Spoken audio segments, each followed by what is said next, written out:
I thought I accidentally killed my wife. In reality, she may have never been alive in the first place. Yeah, all right, Ma. Loud and clear. Your heart aches for a grandchild. I pulled the phone away from my ear and shot Camilla a wink as she paced into the kitchen. With a knowing smirk, my wife tiptoed over and leaned in to eavesdrop. The dishes could wait. A well-tread inside joke, Mom's ability to maintain a conversation with herself was legendary. Like a car with the brakes cut and a brick on the accelerator, unintelligible speech continued to cascade from the receiver, despite the lack of input on my end. Hand over her mouth to muffle a giggle, Camilla proceeded to the sink. With no more audience, I put the phone back to my ear and attempted to reinsert myself. Ma, listen. We've been trying, and it'll happen when it happens. Love you too. Bye. I slid the device onto the counter with one hand, using the other to massage my temple. A sigh billowed from my lips, forceful and involuntary like hot exhaust from a stalled engine. From her position in front of the running faucet, Camilla twisted her neck to meet my eyes, swinging wispy blonde curls over her shoulder blades. As two blue-white orbs locked onto me, my wife produced a wry grin and clicked her tongue. She's a real firecracker, that one. Don't know how your dad gets a word in edgewise. Oh, it's simple. He doesn't, I replied with a chuckle. Contented that she had dragged a laugh out of me, Camilla moved her head back to midline to focus on scrubbing the lasagna-stained cutlery. A surge of guilt churned in my stomach, and I stepped forward to rub her shoulders. She doesn't mean to harp on it. She's just really excited that the possibility is on the table. But I think Mom forgets how up and down your health can be, and that getting pregnant might not be as quick and easy as it was for her. On the edge of the V-shaped plot of skin revealed by her cherry red sundress, I could see the outline of an implanted port. Camilla had been receiving infusions through the device since she was a teenager. I never got a straightforward answer to what exactly those infusions were, no matter how I asked the question. She didn't love talking about her condition, so I only knew the basics. Something to do with her immune system attacking her nerves. All things considered, being left in the dark about Camilla's health gave me a bit of nervous heartburn as her newly betrothed. That said, we'd been married for 2 short months and dated for only 5 months prior to that. Some would say our relationship is still in its infancy, despite its newfound legality. I figured if I expressed interest while also respecting her privacy, answers would surely follow down the line. A gleam of light reflected from something on her wrist, extracting me from thought. Oh, sweetheart, you didn't take off your watch. Let me get it for you. Don't want it to get waterlogged. As my hand approached the timepiece, her left hand shot up and out of the soapy water, darting to intercept me. Startled by the suddenness of the reaction, I jerked my palm away before it even contacted the accessory. As strange as that was, Camilla's facial expression was even stranger. She looked just as surprised by her actions as I did, her brow creased with an intense bewilderment. Slowly, she lifted her right arm out of the sink. Camilla rotated the extremity clockwise and then counterclockwise, gaze fixed on her watch, as if she was examining it for the first time. After a moment, her expression melted into one of cautious understanding. Right, I guess that makes sense.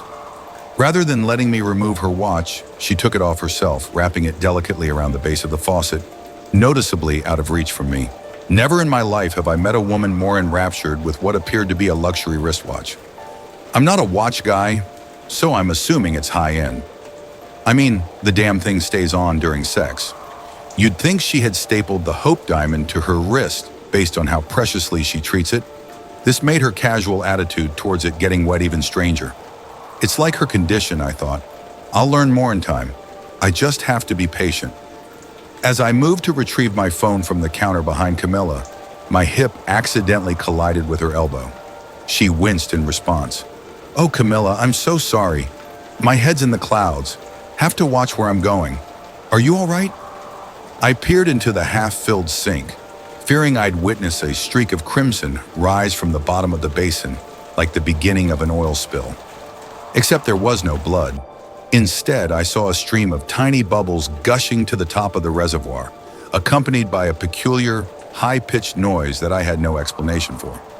A muffled hiss was emanating from under the water, sharp and continuous. As Camilla dredged her injured wrist from the depths, she didn't scream. As the hissing became crystal clear, no longer dampened by the liquid's density, it didn't appear like she was in pain. What happened became apparent. When I sideswiped my wife, a small kitchen knife had punctured the underside of her wrist. But the laceration wasn't dripping with blood and plasma. Pressurized gas was escaping from the slit. Her hand flopped limply downwards as she held it in front of her, like a latex glove that was being carried by the collar. Inch by inch, more of her arm melted into a gelatinous cast of its previous shape. The backdraft rushing from the aperture appeared more like smoke than air, viscous and thick rather than transparent. Paralyzed by the hallucinatory scene, I generously inhaled the vapors. They were hot and acrid, searing the inside of my mouth and nostrils. The pain knocked me backwards into the fridge door, and I swiped at the fog surrounding me like I was being assailed by a swarm of bees. By then, her entire arm was flaccid and held at her side, flattened digits just barely able to touch the tile floor. Camilla observed the ongoing deflation of her extremity, the dead serpent that was now grafted onto her shoulder, with an alarming indifference. She tilted her head up, with her blue-white irises once again locking onto mine. There was no panic in her features. At most, Camilla exhibited a passing curiosity, a furrowed brow with a contemplative glint shining behind her eyes. The emotional dissonance was violently uncanny. Her face then began to involute, with her nose the first feature to plummet into the developing crater. It was like the front of her skull was being struck by an invisible cannonball, with the progressing concavity distorting her visage into something wholly unrecognizable. Bile leaped up the back of my throat as her head crumpled into a bouquet of rubbery flesh sprouting from her collarbone. Her chest then folded into her abdomen.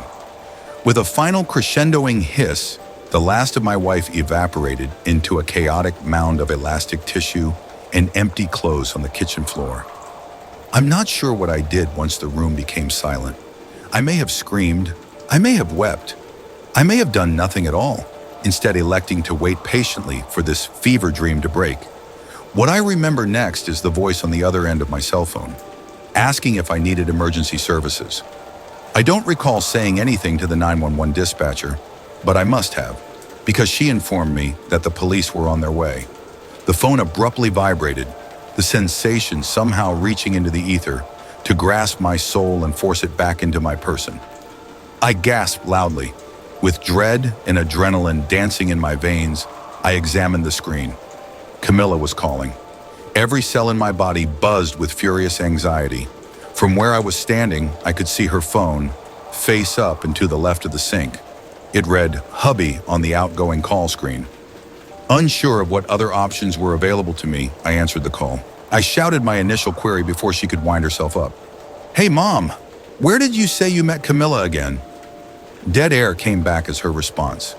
Maybe she could hear the motor running in the background, or maybe it was just something in my voice that implied what I knew. Either way, she was stunned. I could hear her breathing on the other line, but seconds later, she still had said nothing. Mom may be a chatterbox, but she's a terrible poker player. She's only truly silent when she's manufacturing a lie. I found my missing brother on a forum for the dead. I never thought much about online forums until one of them brought my brother back. Ryan had been missing for 2 years. One day he went out to grab coffee and never came back. No suspicious activity on his bank account. No weird phone calls, no signs of struggle. Just gone. The police said he'd likely been abducted, but without evidence, they couldn't do much. My family fell apart. My mom stopped eating, my dad stopped talking, and I just stopped feeling. Late one night, while spiraling through forums about unsolved disappearances, I stumbled upon a thread titled "Messages from Beyond, Connecting with the Lost." It was buried deep within an obscure corner of the internet and full of people claiming to receive messages from the dead. It sounded ridiculous, but one comment caught my attention. A user named Echoing Void posted, "Sometimes the missing don't know they're gone. Sometimes they're here, looking for home." Below, someone replied, "How do you know?" And Void answered, "Because I am one." For whatever reason, grief, desperation, or lack of sleep, I created an account and messaged Void. I typed, "If you're really one of the missing, prove it. Tell me something only you would know." The response came within minutes. "What do you want me to prove? That you once broke Ryan's nose during a stupid fight over a game of Mario Kart? That he forgave you before you forgave yourself?" My stomach dropped. I hadn't told anyone about that, not even my parents. It was just one of those childhood moments you carry like a secret scar. I asked, "Who are you?" Void's reply, "I think you know." The next few weeks were a blur. I spent hours every night talking to Void. He said the world he was in was a fractured reflection of ours. Familiar but empty. The sky was always gray, the streets abandoned, the air heavy with silence. He couldn't explain how he got there, only that he woke up in this place and couldn't leave. The more we talked, the more he sounded like Ryan. He even remembered details no one else could, like the nickname he used to call our childhood dog, or how he'd secretly taped my embarrassing middle school dance recital to blackmail me later. One night, Void said something that terrified me. He typed, "They're watching me now. They don't like that I'm talking to you." I asked who they were, but his responses became cryptic. "The shadows. The ones who keep us here. They don't like noise." That was the last I heard from him for weeks. Then a new message appeared in my inbox. "Do you want to see me?" Attached was a link to a live video feed. I hesitated but clicked. The stream showed a dimly lit street that looked eerily like the one Ryan and I grew up on. The houses were distorted, their shapes wavering as if viewed through heat haze.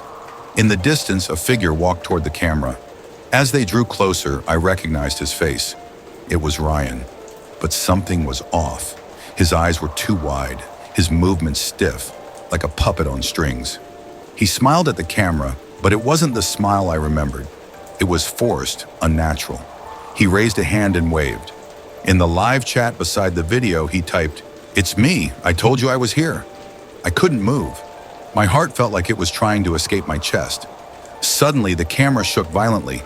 The shadows behind Ryan began to shift and ripple, forming towering figures with jagged edges. They moved closer, their distorted limbs reaching for him. Ryan typed, "They're coming. You have to help me. Find the door." The feed cut out. I spent the next few days piecing together everything he'd said about his world, looking for clues about the door. It wasn't much, but he'd mentioned a specific place from our childhood, an old abandoned cabin in the woods where we used to play.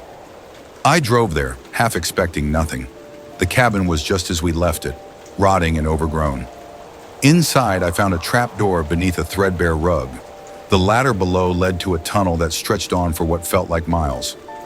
At the end was a heavy iron door with strange carvings. As I touched it, my phone buzzed. A message from Void. "They know you're here. Don't let them in." Before I could reply, the shadows began to seep through the walls, crawling toward me like living tar. I shoved the door open and stepped through. I don't know how to explain what happened next. One moment, I was in the tunnel. The next, I was standing in the gray, empty world Ryan had described. The air was heavy, the silence deafening.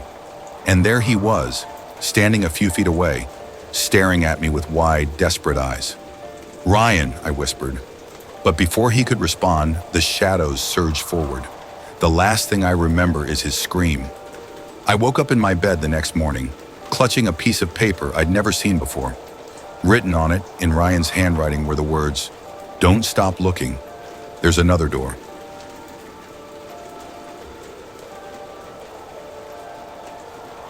11 rules for dipshits who bought a haunted house. Well, you really screwed up this time, didn't you? You found a gnarly deal on a beautiful home that almost seemed too good to be true, and you jumped at it. And now that you're all moved in, you've started to notice some anomalies. You know the type, the spooky dooky anomalies of the supernatural persuasion. Bumps in the night, doors opening and closing by themselves, auditory hallucinations of voices and whispers. It's more common than you may think, but not everyone realizes the danger. These signs could be proof that some forsaken lost souls inhabit your property. Maybe the previous grandmother self-immolated in the attic. Maybe dear old dad went suddenly insane and repainted the house with the blood of his children. Or mom tries seducing demons in the basement. If this sounds even vaguely familiar to you, and you are looking to the good old internet for help, then you've come to the right place. You see, I have this friend, had this friend named Nathan. A couple months back, Nathan found a house for sale in southern Georgia. It was nestled along a remote stretch of woods just outside of Waycross. It was a historical area, an old colonial-style home, just under 5,000 square feet, 6-bed/6-bath with white picket fences and a dozen acres. The quintessential American dream house by all accounts. The price was unbelievably low, but after Nathan contacted the real estate agent, he found that the price that he had seen listed was indeed the price that was being asked. For most people, I imagine this would have raised some pretty big red flags, but Nathan was an idiot. The confident type of idiot that believed machismo is substantial for conquering all of life's obstacles. I know it's not kind to speak ill of the dead like that, spoiler alert, but I'm just trying to give an accurate portrayal of the kind of person Nathan was. You know, the alpha male who hits on your girlfriend, lives at the gym, and probably spanks his meat to his own selfies. For people like Nathan, friend is really just another word for ego reinforcer. He was cocky and often let pride get the better of him. His wife Janelle was actually my ex-girlfriend from a while back. Bit of a skank, but practically a supermodel. They had 2 kids, Natalie and Mason, who were both spoiled brats. Again, I'm just trying to give an honest perspective of them in hopes that we may all learn something from what happened. You see, what happened to Nathan, which I'll get into later, was something which I believe could have been easily avoided if only he had followed a few simple instructions. After the funeral, I got to pondering on the matter and realized that what we all really need is a set of rules to follow if you believe your house is haunted. Let's begin. Rule number 1. When looking to purchase or rent a house, always ask for the history. Odds are, if a house is being offered at way below market value, then there is a very good reason for it being that way. Nathan didn't do this and thought that the under-market price was simply the universe handing him something he didn't really earn, as it often seemed to do. Nathan jumped at the offer, and within a few weeks he and his family were approved to begin moving in.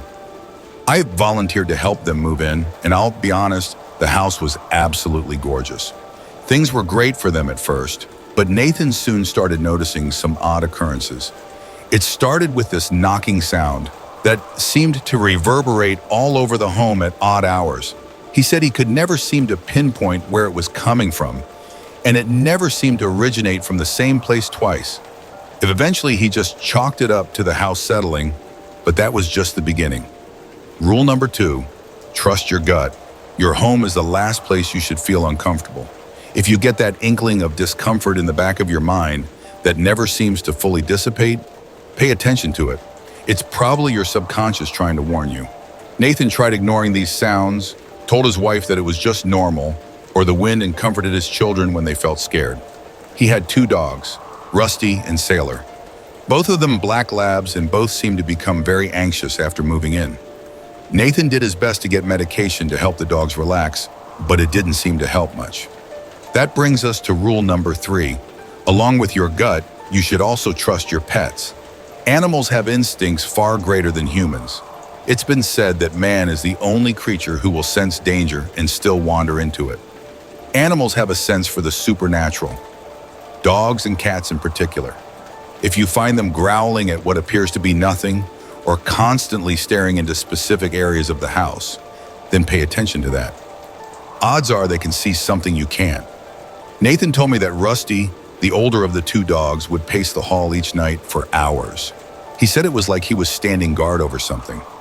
On more than one occasion, Rusty suddenly blurted into a ferocious bout of barking and snarling. Nathan would come out into the hall, but never found anything. He grew concerned for Rusty and took him to the vet, but the vet confirmed he was in good health. Meanwhile, Sailor, the younger dog, slept at the side of Mason's bed each and every night. The poor boy soon developed crippling nightmares that would torment him relentlessly, and Sailor seemed to sense it. Each time Mason would wake up screaming, Sailor would be there to try and comfort him. And that segues perfectly into our next rule.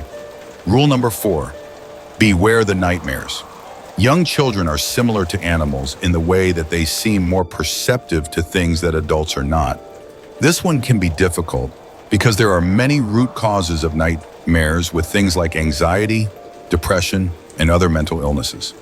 The telltale sign is whether your child suddenly develops them soon after entering the home. Poor Mason had absolutely horrific dreams, and night after night he would be tormented by them. He often spoke of the blurry man that came to him while he slept and whispered terrible things.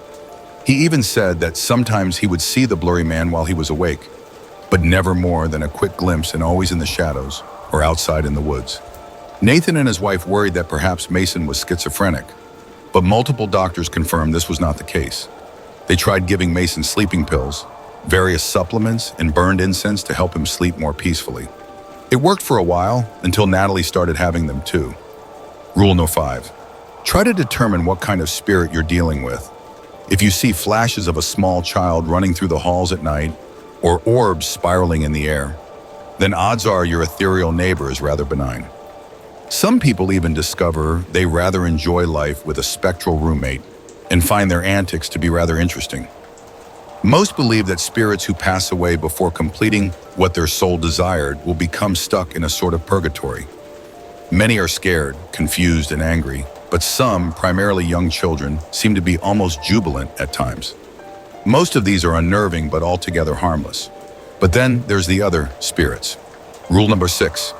If you or any member of your family develop inexplicable bruises, cuts, or lesions, then do not take them lightly. This should be a massive red flag and is a very bad sign. If you feel as though you are being attacked as you sleep and wake up with unexplained scratches or wounds, then just get the hell out of the house, honestly. A malevolent spirit capable of inflicting physical wounds is not something to be trifled with. Odds are it's a demon, and honestly, that is the best case scenario. There are other non-Abrahamic related entities that could be responsible as well. They are very rare, but if encountered, well, I'm afraid even my handy set of rules won't be enough to stop them. Natalie and Mason suffered multiple scratch marks, wounds, and even a few bruises that almost looked like bite marks. Nathan's wife Janelle was also subjected to these attacks. The children's teachers at school began to notice and became quite worried for their safety. Obviously, their first thought was not paranormal, but rather that the children were being abused at home. Only when social services threatened to remove the children from his custody did Nathan finally agree to move them out of the house. Janelle and the kids moved in with her mother a couple hours away, and Nathan was left all alone with the dogs. Rule number 7. Let people know what is going on. Yes, I know the thought of admitting to a close friend that you believe your house is haunted may be a daunting one, but it's usually better than the alternatives. The modern world rarely takes these claims seriously. We put ghosts in movies and video games, but when someone actually claims to see one, we aren't so quick to believe them. Technology and science have led us to believe we are safe. That is our folly, but it's also a topic for a different day. This is yet another rule that Nathan did not abide. The worse that things got for him and his family, the more secluded he became.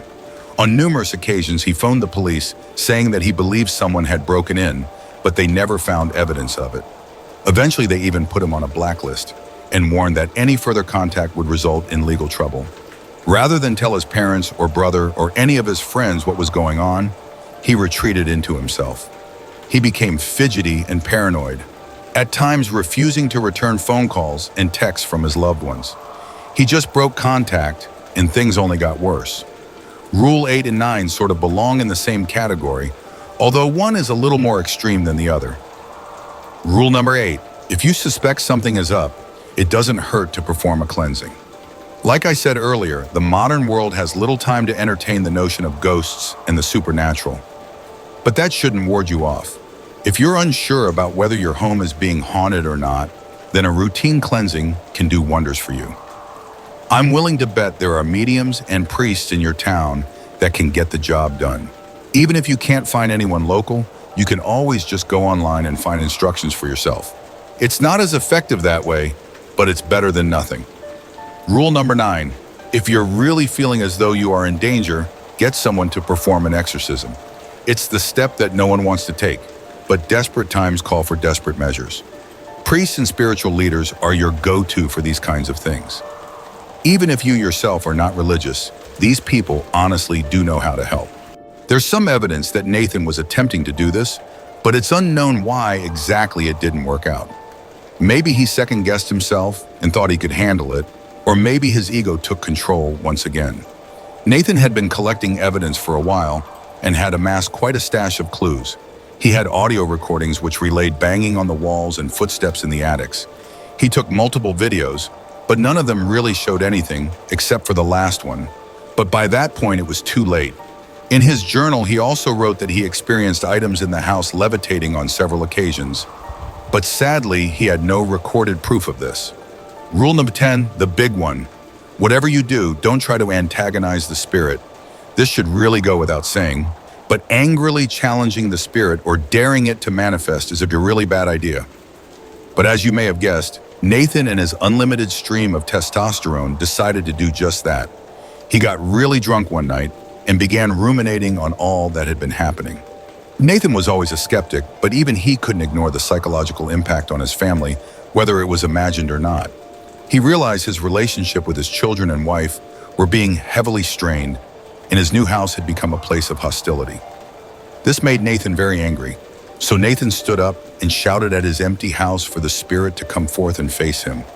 He was met only with silence, and so he shouted again. Never once did the spirits answer his call. After a few more verbose challenges, he broke into about laughter, probably believing himself to look ridiculous. Apparently not everyone who was watching felt the same though. Nathan managed to stumble into bed not long after and was out cold within a couple minutes. Nathan had kept a security camera in his room in hopes of capturing proof, and that night he found something. At around 2:13 a.m., Nathan is seen beginning to stir in his sleep in the security video. He grunts and speaks briefly, but the words were unintelligible. Suddenly his eyes sprung wide open in the bed and began glancing around the room. Nathan appeared to be struggling, but his body didn't move. It is believed he was suffering an episode of sleep paralysis which left him temporarily paralyzed. His eyes continued to dart rapidly around the room. Then something happened that no one who saw the video could explain. The bedroom door slowly rolled open, but the darkness of the hallway was all-consuming. Nathan's chest began frantically pumping up and down and his eyes stretched wide open. Something was then seen moving in the hall. It could have been chalked up to a trick of the light at first, but then a hand was seen reaching through. It was gnarled and spindly, like the wretched malformed appendage from some abyssal denizen. The figure slowly sauntered through the doorway, its tall, dark silhouette nearly grazing the top of the doorframe. It had no definite features, appearing only as a hooded, humanoid individual. No eyes or face, just a shadow corporealized from Nathan's deepest nightmares. Poor Nathan was heard mumbling and whimpering frantically, but in his paralyzed state, he was unable to fight back or flee. He could do nothing but watch in absolute horror as the thing approached him. It stopped at the foot of his bed and just stared at him for about a minute. Nathan continued to hyperventilate and didn't appear to blink once during the entire ordeal. The thing then finally moved closer. It then leaned down only a couple inches away from his face and appeared to whisper something. It was too quiet for the mic on the camera to pick up, but needless to say, it did not make Nathan feel any better about the situation. Suddenly, the thing lashed out with its twisted hands, constricting like pythons around Nathan's throat. In his paralyzed state, he couldn't even struggle against his shrouded attacker. Within a minute, Nathan's chest stopped moving, and his eyes fell still. The entity retracted its hands and just stared at him for about a minute. Then, as if taunting those who would see the footage, it looked directly into the camera. It whispered something again, but again it was too quiet to discern what it was. Then, as quickly as it had appeared, it waltzed out of the room and vanished back into the darkness. Nathan was found by his wife Janelle a few days later, and she called the police. After an autopsy, Nathan was determined to have died via strangulation, much as what was shown in the video. Cops scoured the premises and found footprints from the intruder. However, the footprints were soon matched to a pair of Nathan's own boots. The police, of course, were not so quick to believe that Nathan was simply killed by supernatural forces. They conducted interviews with neighbors, friends, and family members, but none of them seemed capable or motivated enough to have done it. There were no signs of breaking and entering, and nothing had been stolen from the home. They came to me and conducted an interview as well, but of course that was a futile effort. I mean, sure, the fact that Janelle was my ex-girlfriend was reason to suspect me, but I quickly dissuaded their accusations. Nathan was my friend, despite him not really being a good friend. What kind of friend bones your girlfriend behind your back anyways? I'm not bitter about it though, at least. Not as far as the police are concerned. My alibis were solid, and that's good enough for them. This brings us to my final rule. Rule number 11. Make sure you exhaust all other options before coming to the conclusion that your house is in fact haunted. If only Nathan had taken a little more time to investigate his home and himself more thoroughly, then maybe he'd still be alive today. Maybe he would have found the mini wireless speakers hidden in his attic to play the sounds of knocking. Maybe he would have found the patches in his air ducts that leaked mild doses of hallucinogenic drugs into his home. Maybe he would have detected the dog whistle alarm that caused his dogs to react so strangely. If he bothered to check himself, he may have found trace amounts of suxamethonium, a paralyzing toxin that once ingested will leave the person immobile yet conscious to all pain. It would have been difficult to find, as even coroners do not normally test for the substance unless specifically requested. No matter how you really slice it, this entire ordeal really comes back to Nathan himself. If only he had been a better person and not constantly demeaned his peers at every turn. If only he hadn't been so stubborn and proud. If only he hadn't gone behind my back and boned my ex-girlfriend, thus ruining our future and sending me into the spiraling depths of crippling depression, then maybe I would have helped him. So you may be wondering, is this my confession? No, of course not. This is only my list of suggestions and rules for how things may have turned out differently for Nathan and his family. These are all hypothetical explanations and are in no way to be considered incriminating evidence to be used in court against me or anyone else for that matter. Besides, if this really was a confession, then that would make anyone who read it an accessory to murder, and we certainly wouldn't want that. I hope you can understand that, and I do hope that we can trust each other in this regard. After all, I have really good software for tracing IPs, and Reddit makes it incredibly easy to access them. We wouldn't want your house to suddenly become haunted, now would we?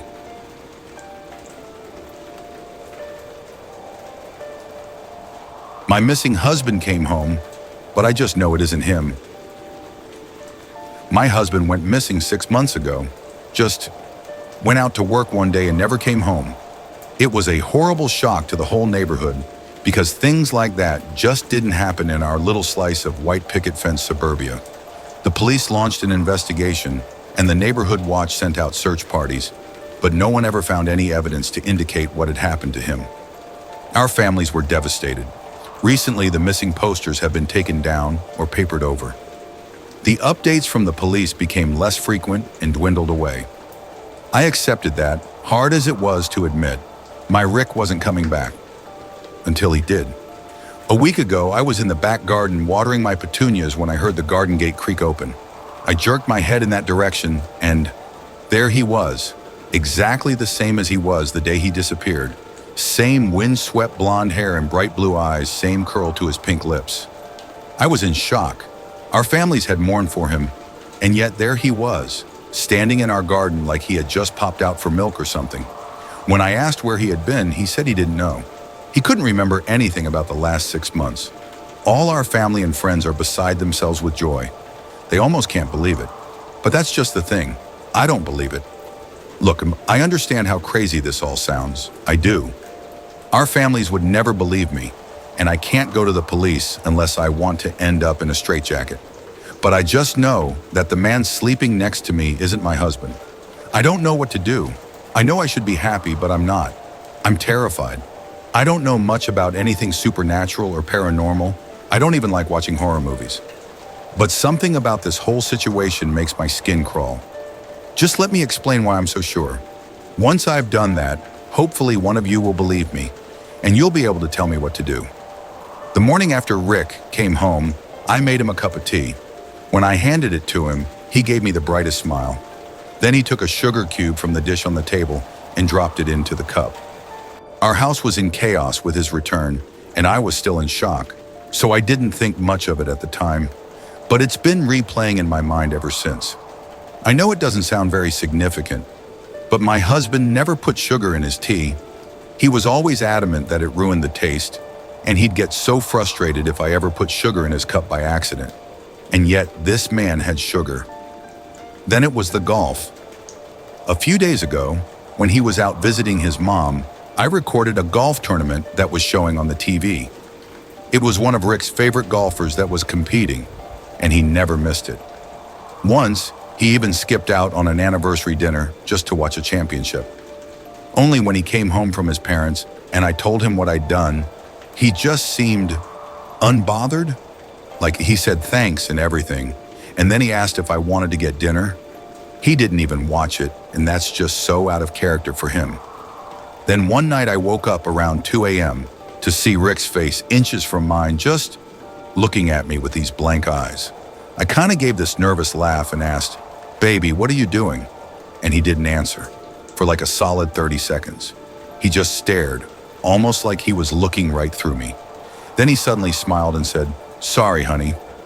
Sometimes I just can't believe this is real." Then he just rolled over and went to sleep. I didn't get much sleep after that myself. Yesterday, about a week after he came home, the neighborhood threw a street party to celebrate his return. Everyone from our street and the streets on either side turned up to see him and tell him how happy they are that he's all right. When he wasn't standing with his arm around my waist, he was milling around chatting amicably to each and every one of our neighbors, even the little kids. Jackson, our next-door neighbor, Sally's toddler, wanted to play peekaboo, and Rick happily played along with a smile on his face. Now, my husband never did that. Rick always said he didn't like kids. That's why we never had any. And so he never wanted to play with any of the neighborhood children, especially not Jackson. Rick all but avoided him. Before he disappeared, I had started to suspect it was so I wouldn't see them together and notice the subtle but unmistakable similarities. The final nail in the coffin, proverbially speaking, was Sally. Just this morning, she came knocking on our door. Her excuse was the tray of brownies she carried, but I think she just wanted to push her way into our morning so that she could see for herself what the situation was. After she left, I called her a nosy busybody. Rick laughed, kissed my head, and agreed with me. That was when I knew for sure that it couldn't really be him. Rick always used to get so mad whenever I insulted Sally, like I didn't have any right to hate her, even though she'd been fucking my husband for years. But today, there was none of that. He didn't even try to defend her. I know what you must be thinking. If he was in an accident or something, he might have had some kind of traumatic brain injury that caused him to forget some things about his life, maybe even change his personality. And that's a valid, reasonable explanation. I have no doubt it's what the police would tell me if I reported all this. But you know why I'm dead certain that man isn't my husband? He doesn't have a scar. If he was really Rick, he'd have a scar on the side of his forehead, shaped like the golf club I hit him with. But there's nothing, not a mark. Honestly, I'm this close to going out tonight and digging up my petunias just to make sure he's still under there. I don't know what I'm sharing a bed with, but I know it's not my husband. So what the hell am I going to do? Well, I've had some things to figure out, so I'll start with what I know. My husband is dead. In the end, I decided not to dig up the petunias. It was a rash, unadvisable notion, which I have since abandoned, because I realized how much worse things could get if I was caught. I've been smart about the whole thing so far, and I'm not about to throw that all away. It's too big of a risk. I did, however, thoroughly examine the flowers in the earth around them for any sign of disturbance. But I found none. Of course I found none. I don't know what I thought had happened, that my garden was some sort of pet cemetery and my husband had clawed his way back from the beyond. Even to me, of all people, that sounds crazy. No, my husband is dead.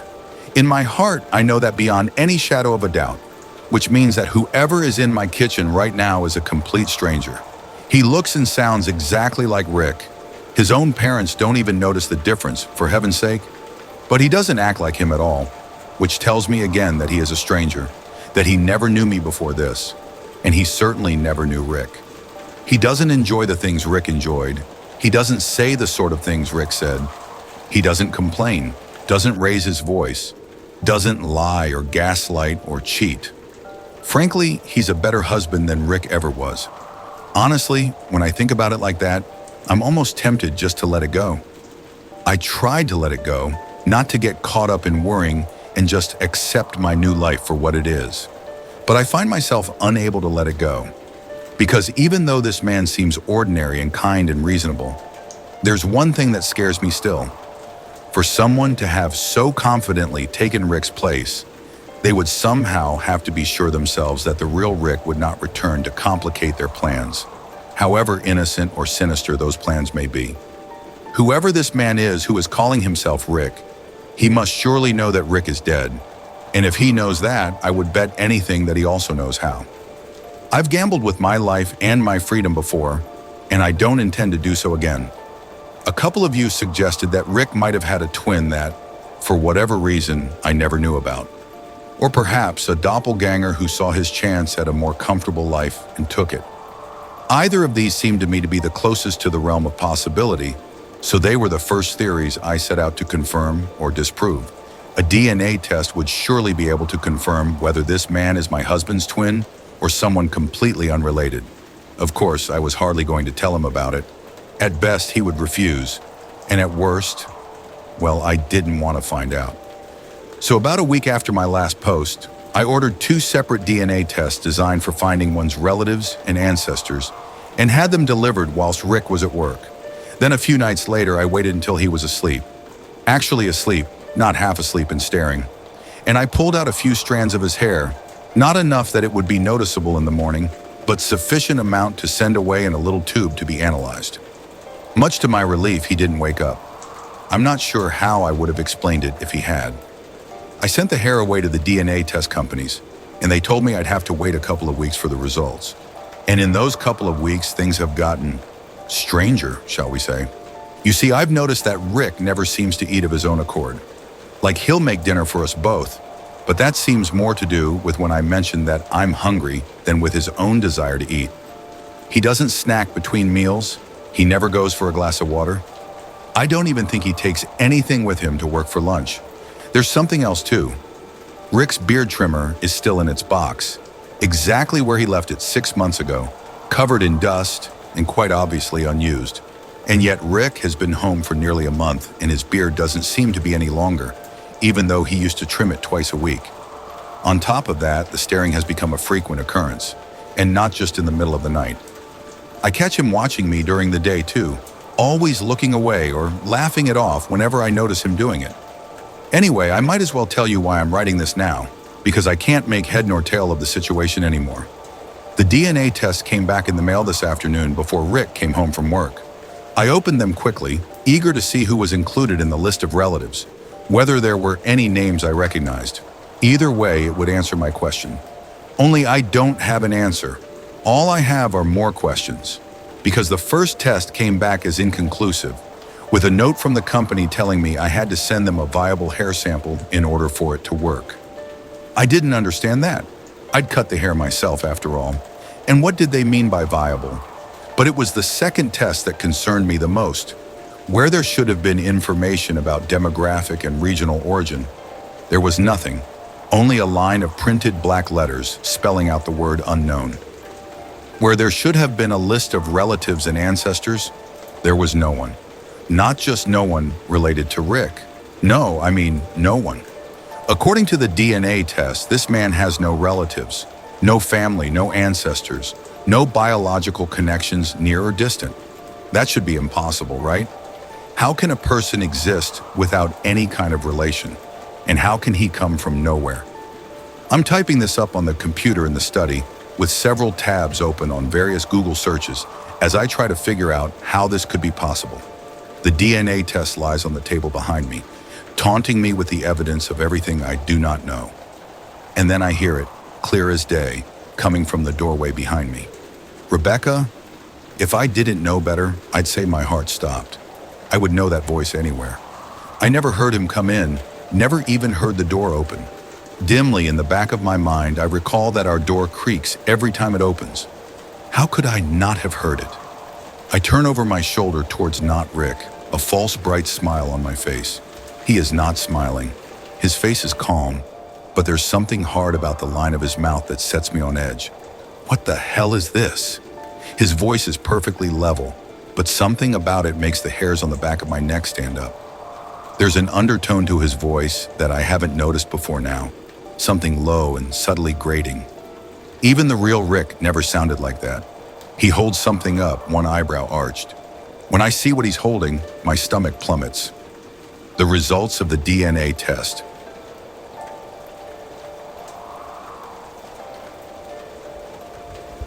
The hospital I work at has very strange ways and rules when it comes to performing autopsies. I'm a resident in my 3rd year, and I've just been transferred here. So far, I can't say it's been boring. Can you? Ever? I've met countless patients with the rarest diseases and been through a lot of difficult situations. I guess that's the adrenaline-inducing med life everyone craves. I was prepared to feel confused, disgusted, even scared, and yet not in this way. I haven't been too precise. Let me rephrase. The hospital I've been transferred to is in the middle of nowhere. I'm talking forgotten village in a valley, almost no signal, maximum 300 people. Why would I take this job, you ask? Well, they pay me well, and you know how difficult it is for residents to actually make some money. My parents were skeptical at first. Why would they look for staff so desperately that they're willing to pay you that much? Well, Mom, frankly, it's not my business. It is, if they're making you do weird shit. Joe, no bad language around little Mel. My mother shushed my sister. Will they, though?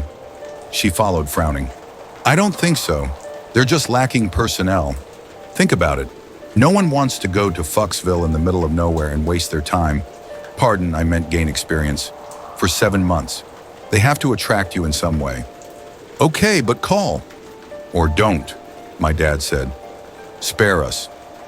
It's enough I have to listen to you complain 24/7 here. Don't want a mini you on the phone saying the same stuff. All right, I mocked him. I really didn't think anything interesting was going to happen anyway. Mostly old people going for the billionth checkup just to get out of the house and make sure they don't die, and they live up to being 188. And kids with a cold. I get there, and it's worse than I imagined. I have to rent this flat, which is mostly the first floor of an old building in the Central Plaza, the 4 square feet town center, and stinks of cigarettes and alcohol worse than I do.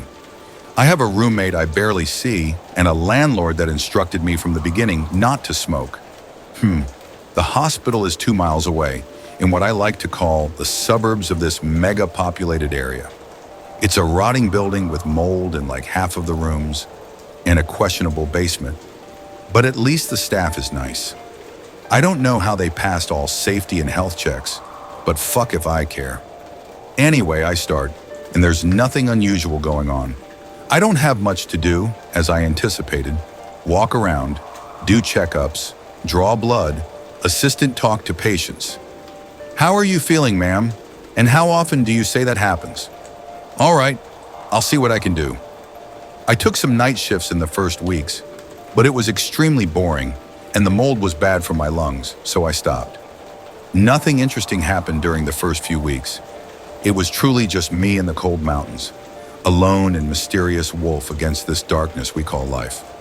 I don't know what was going to kill me first, the mold or the boring routine. Sometime around 9 p.m., as I wanted to leave, one of the nurses approached me and asked whether I wanted to take an extra shift for the night. Before I opened my mouth to tell her kindly to fuck off, she said something that stopped me. We need help at the morgue. I paused, mouth open. I narrowed my eyes. Who died? She didn't answer. People really die here? Wouldn't the population go down by like half? She scoffed. You should really take things more seriously. I accepted, just to break this endless cycle of waiting around. I was writing a report for an old lady, and she tried to make small talk. She looked at me, narrowed her eyes, and asked me where I was from. Does it matter? I'm here now. Of course it matters. You're transferred to the basement now? They must really like you. The old lady looked familiar, but I couldn't place her anywhere in my mind. She wore this flowery coat and had blue eyes that moved around a lot. I frowned. Yeah? Yes. Tell me what you saw the next time we meet. Okay, whatever that meant, I thought. The winter air was really getting to me, so I closed the window, then remembered the mold situation and opened it again. When I did, as the glass moved, I saw the old lady's reflection suddenly bending down and turning her head really quick. But when I turned to look, she was sitting in the same position, looking at me and smiling. I looked back at the window's reflection, and there she was, still bent down. I figured I must have been hallucinating due to the mold. The high pay was beginning to matter less and less. Lights flickering, the air got considerably colder as I got to the basement. It looked depressing, and the hallways were really narrow, with yellow walls and creaking doors. For the first time, I missed the familiarity of my tiny flat. There was one doctor there, bent down over something. Hi, you're Mr. Lake?" He didn't answer. He was humming something. I noticed he had his stethoscope on, so I patted him on the shoulder. He didn't flinch, just calmly turned around and looked at me. I saw a dead squirrel behind him, the subject of his examination. "I was listening to some tunes, hi." "Inside." "The squirrel?" "Yeah, you get it." I stared at him puzzled as he stumbled to a drawer and pulled out something.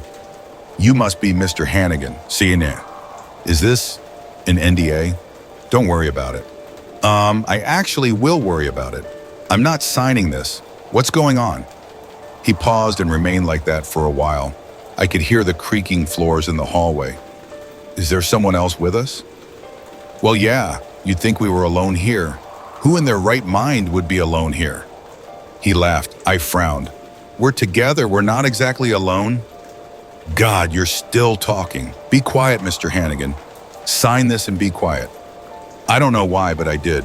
Dr. Lake went into the hallway and I heard some whispering. Then he came back. "Okay, they'll bring them in very, very soon." "Them? There's more?"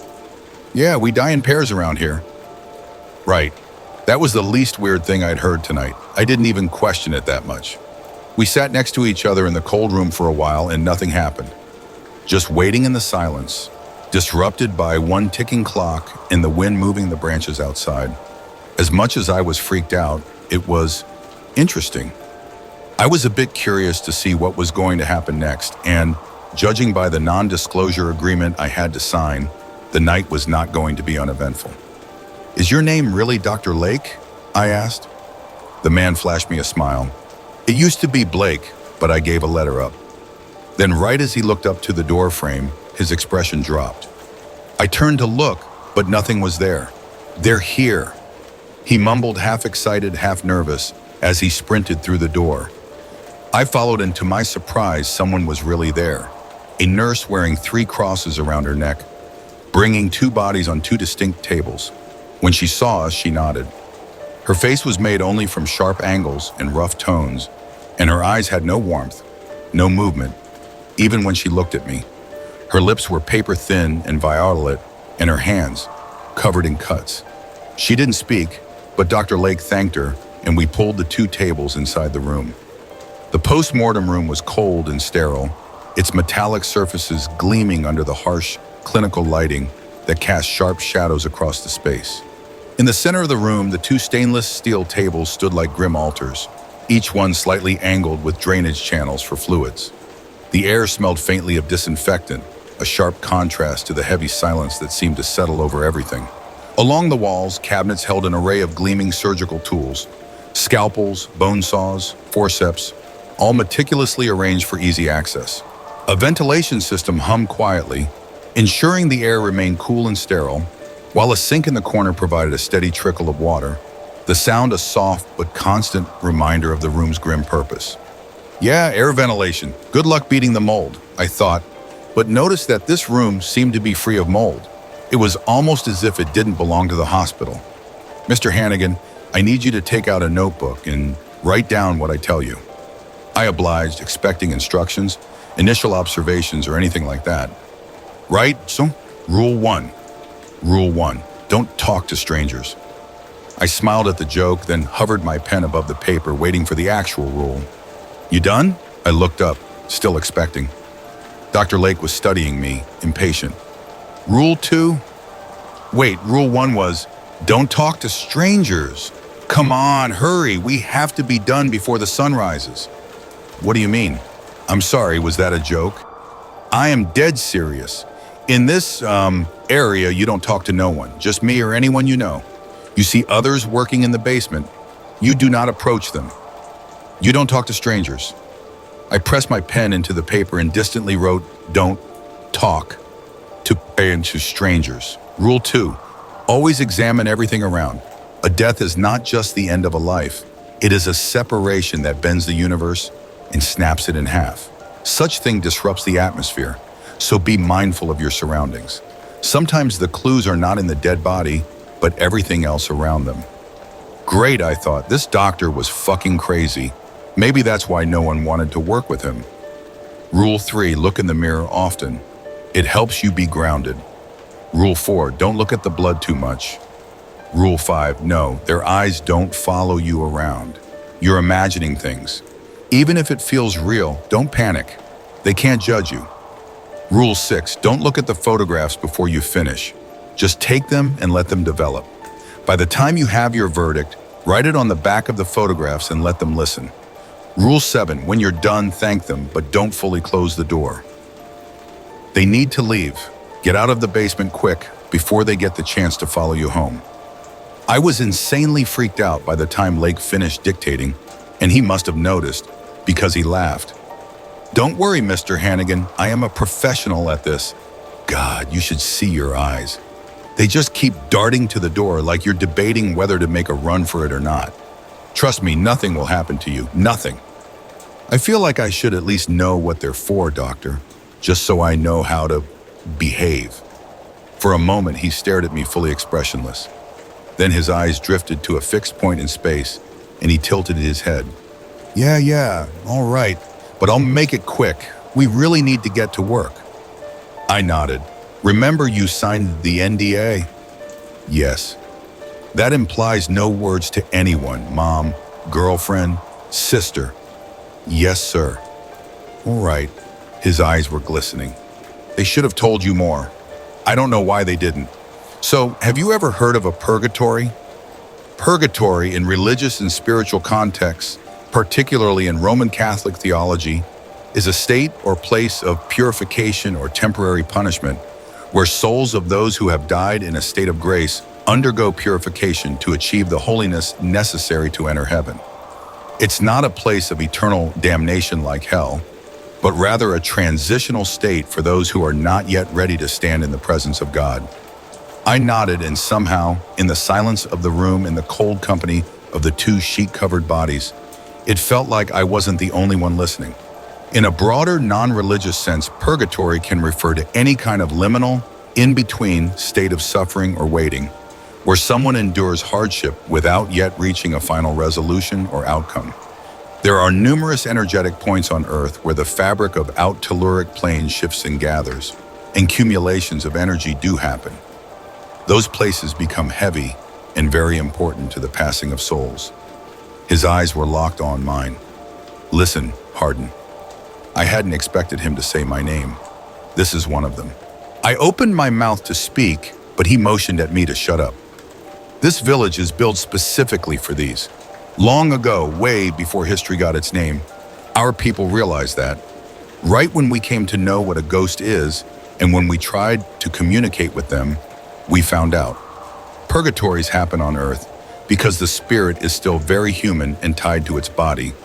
This hospital is specialized in this. In the corner of my eye, I could swear I saw the white sheet softly lift and come back down, as if the thing behind it was breathing. When you say specialized, he cleared his voice. You felt it. Look at me.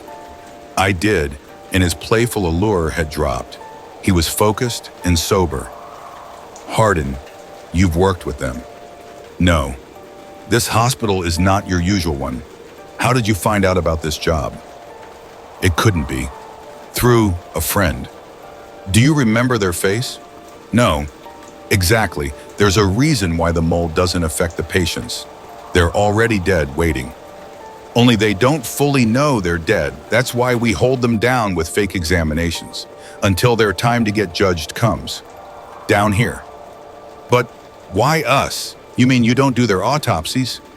To find out how they died? No.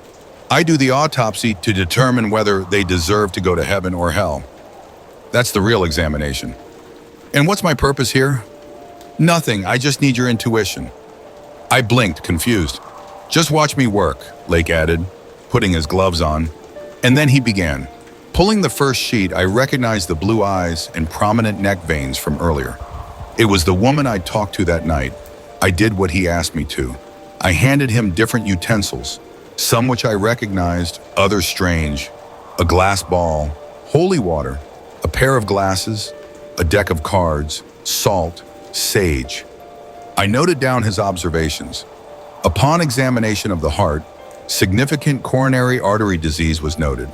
Patient had driven one of her past lovers to a suicide attempt, then refused to take the blame for it. The left anterior descending artery was found to be approximately 90% occluded by atherosclerotic plaque. Patient knew a family friend abused by their kind, but said nothing. The notes kept going, and all I did was stand and write. He took some pictures for the file. Then, after 2 hours, he declared he'd finished and started putting her back together. "You have your verdict?" I asked. "Yes, I do. That's when you come in. I have concluded the theoretical research. I need you, because you don't have any knowledge in this field and are objective, to use this stethoscope and listen to her chest, hear her song, and tell me what it is. That's how she presents herself to others, and I need it to conclude my research." Hesitant, I put the stethoscope on and placed it on the woman's chest. "I hear nothing." "Wait." I did. At first she was silent. I imagined her chest drained of life and the air flowing inside, then thought of the impossibility of me ever hearing something. Maybe this is really crazy, I thought. I was waiting for someone to jump from behind with a camera and tell me I've been pranked and that I'll see myself on TV soon. Then along came a hush. At first I thought I imagined it. My shoulders and back were tensed up and sweating. Then I heard a snap, followed by others. Rhythm. "I hear a rhythm, sir. Doctor, play it to me." I snapped my fingers the way I'd heard, and Lake wrote something down, then took one of the photographs and wrote in caps "hell" on the back of it. He folded the photograph without looking at it and put it in an envelope. One done, one to go. I was about to lift the end of the stethoscope when I heard it loud and clear, coming from the depth of the woman's chest. My eyes widened. The voice had spoken very clearly to me. Dr. Lake saw my reaction and asked me whether I had heard something else. "No, it's just, I still need to get used to this." "Right. Can I go to the bathroom?" Lake raised his eyebrows. "We really don't have much time. You can go after." "I really need to go now. I saw it down the hall. I'll be quick, I promise," he sighed. "Fine." I nodded, then turned and left, closing the door behind me. I could have left it open, but I didn't. This way, if he came after me, I'd hear. I got inside the stall and did my thing, then stopped. The hallway was silent, and so was the restroom. I struggled to hear any footsteps. I waited. There was no window I could go through. We were in the basement. Then I heard the click of the door. "Harden?" "Yeah, just a moment. I'm inside. I just need to puke. It's been too much for me." "Okay, I'll wait for you here. I really can't puke with others listening. It feels weird." I heard a sigh. "I'll be at the end of the hallway, waiting for you." Okay, I waited until his footsteps reached the end of the hallway, then for another minute. I got out and turned the tap on for a while, thinking. The stairs were halfway to the morgue. I could make a run for it, but I didn't know how fast he was, if he could catch me. I needed to walk slowly until I'd reach the stairs, then run upstairs, out of the hospital, into the night, start my car and drive. Drive. I took the plunger and hid it behind me, just in case, then opened the door and stepped into the hallway. Lake's silhouette was at the end of it, waiting. I walked slowly, one foot in front of the other. He came closer, too. Fuck. Say something, talk to him. God, I thought my stomach was stronger than that. I'm so sorry, it's so embarrassing. It's fine. When I reached the stairs, he'd come closer. In a second, I bolted upwards, skipping steps. Fully conscious he was behind me. Fear had emptied my guts, and my heart beat in a rhythm I had never known. My mouth dry, I reached the ground floor, only to find it empty. The lights were off, and no one was around. The silence was grim and deeply disturbed me. No patients, no doctors. I turned face to face with Lake. Come back. It's not that easy to go. In a moment, I heard a crack and a thud and realized my hand had produced it. I'd hit him in the head with the plunger, driven by desperation and horror. And now Lake was laying down, his head crowned by a crimson halo of blood that began to spread across the floor. Blind by fear, my heart going crazy and palms sweaty, I pushed the entrance doors wide open, then looked back only once before hitting the gas. I saw Dr. Lake's dead, wheezing body on the floor, and someone, or something, going up the stairs, even if I knew no one else was in the basement. That was enough for me. As I drove away, dozens of silhouettes watched me from the windows of the hospital. I got to my flat and started packing my bags. The words I'd heard inside the woman echoed through my mind. A final warning, a final message. They'll kill you after he's done with the second body and bring in another young resident the next day. They just use your innocence. My roommate cursed me for turning on the lights and making so much noise in the middle of the night. I wondered how much he knew about this place. As I slammed the door behind me, I couldn't help but wonder what would happen now, after I'd found out everything and spoken about it. Dr. Lake's dead body remained imprinted in my mind, along with his words, which still haunt me hours after everything happened. At the diner I've stopped at to write this. We die in pairs around here.